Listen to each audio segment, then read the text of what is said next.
I'm reading from the Gospel of Matthew, the 24th chapter, beginning with the first verse.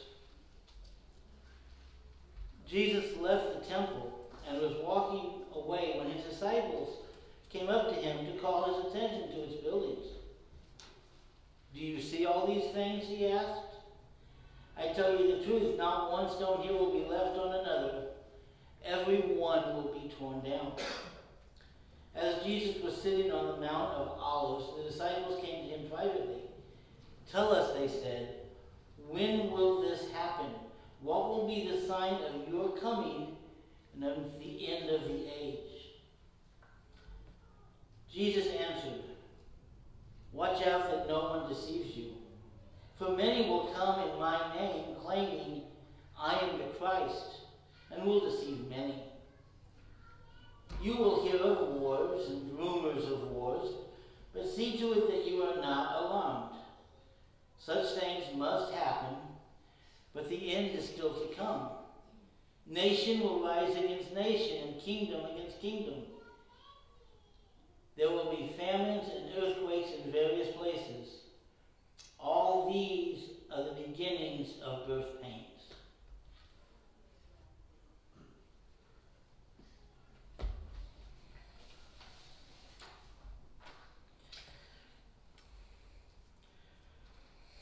Well, I enjoyed watching the solar eclipse this week. I was lucky enough to find a private place where I had a good view. And I sat and put my glasses on and watched a little bit of the moon creep across the sun until I could take my glasses off and see. And I was even more lucky that I got to see a phenomenon known as a solar prominence, which is a very rare thing, even for eclipses, which, if any of you saw red lights around the edges of the eclipse, astronomers say that it's a very rare occurrence, even in a solar eclipse, to be able to see those. And it's actually part of the sun peaking, pulling out a little bit.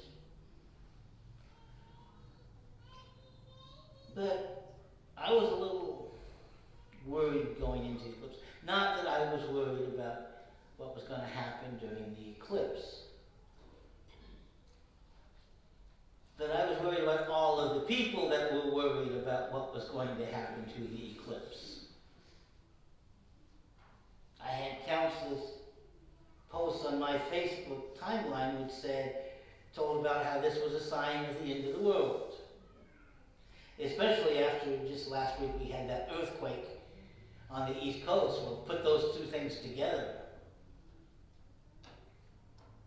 There was even a theory that because the last eclipse across North America took one path and this eclipse took another path, and they crossed in New Madrid, Missouri, where there was a major fault, which last had a major earthquake just over 200 years ago.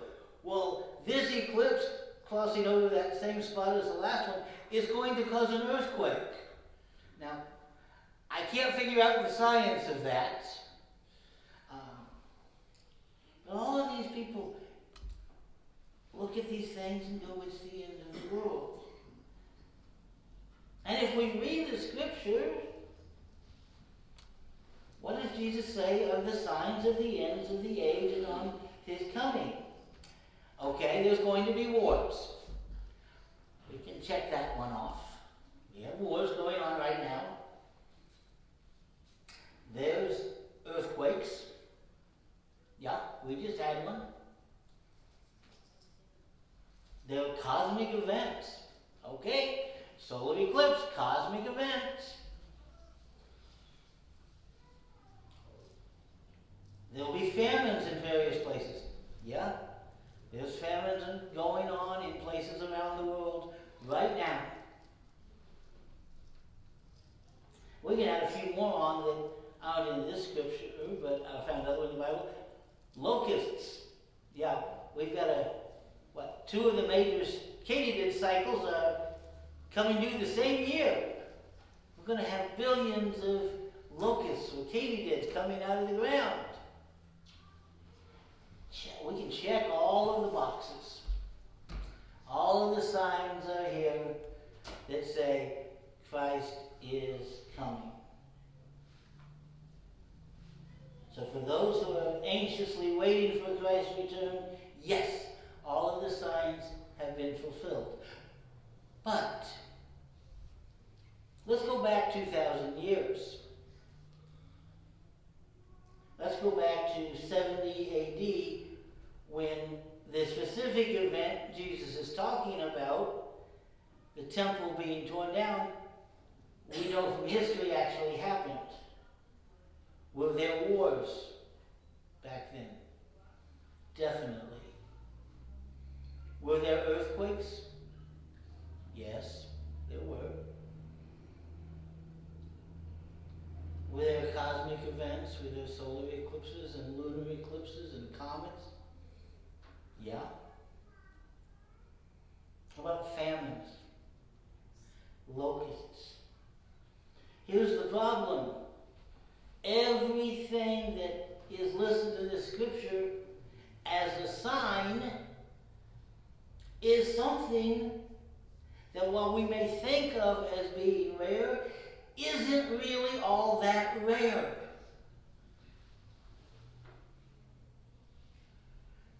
Historians can tell us that during the 20th century,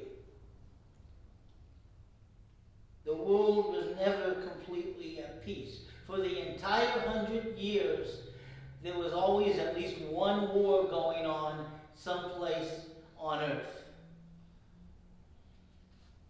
Earthquakes.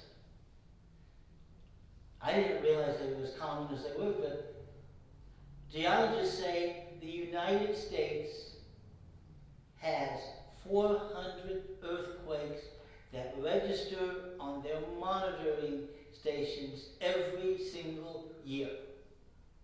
That's more than one a day. Now, granted, most of them are tiny. We hardly feel them, but they happen. Eclipses. I know we think of them as rare, but they happen about every 18 months someplace on Earth. It's just the Earth is so big that in a specific place they don't happen that often. But scientists can tell us exactly when every solar eclipse will happen for the next 200 years. I've seen their list. They posted online after this latest one.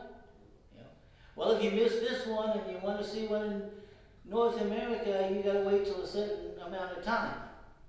Or you can go down to South America in 18 months and see one then. Locusts. Scientists now know there are various species of locusts, and they all spend so many years underground and then they come up as locusts. And they work in cycles. Now there's different cycles, and depending on the species, sometimes there's more that come out than not, and sometimes those cycles overlap. And you get two huge broods coming out at the same time, and it seems worse. But again, it's predictable. So every sign that Jesus gives us to say, here's the things to watch for to see if it's so close to my returning, has happened on a regular basis since he told his disciples this.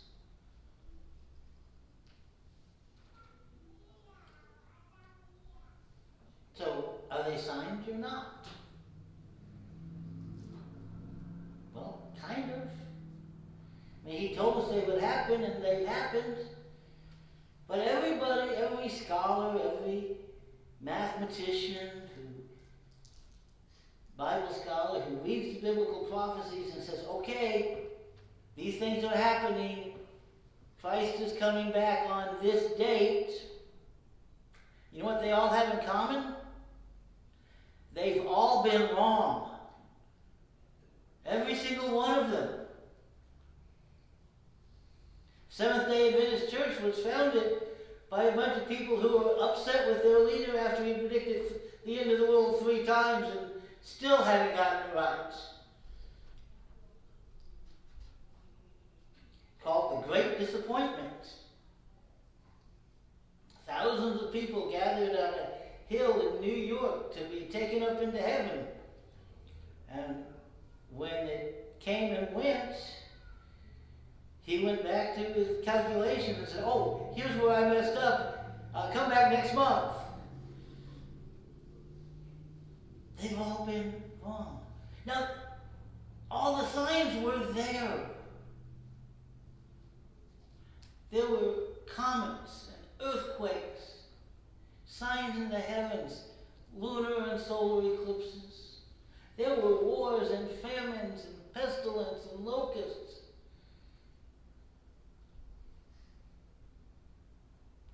Why don't these signs tell us what we think they tell us? Well, it's because we're looking for the wrong thing. Jesus says a lot about signs.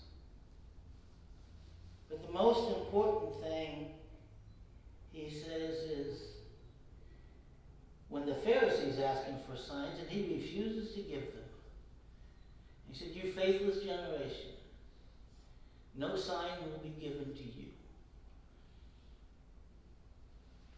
Who asks for signs? Unbelievers, Give me a sign and then I will believe.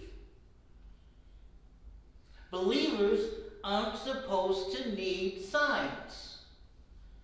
It's supposed to be a matter of faith, not a matter of, okay, God, please, give me a sign to let me know. No, you're supposed to have faith that Christ is coming again. And you're supposed to live as if he's coming again today. Going on from the scripture I read, he tells his disciples, keep watch,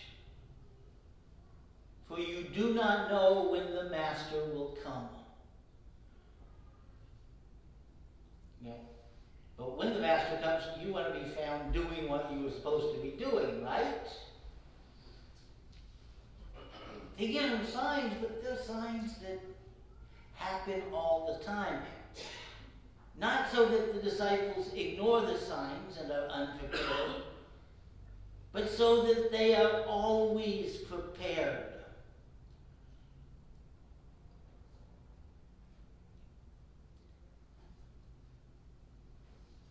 Christ will come again.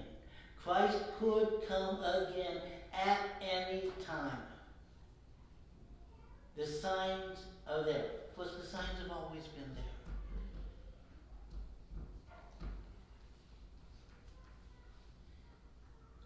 But I can make you a promise.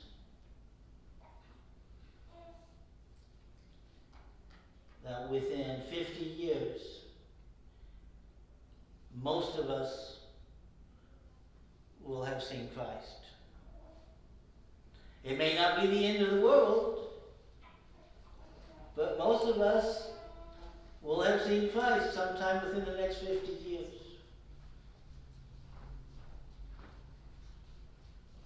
Now, I hope that I see Christ return from this side of the grave.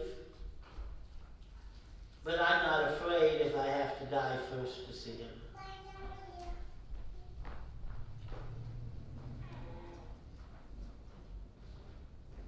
I don't think we're supposed to be too concerned about when Christ is coming back.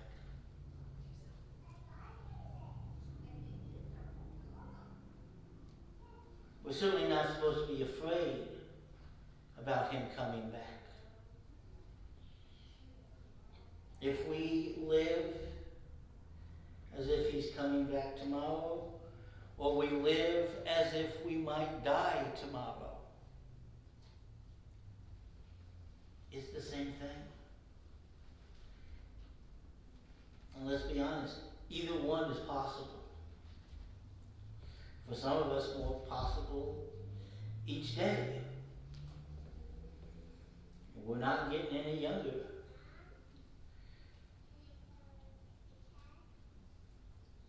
I don't think we're supposed to look for signs. I think signs are for those who don't believe. I think Jesus' words to his disciples are more about that they should not be worried about the signs in the heavens, but be prepared for Christ to return at any time.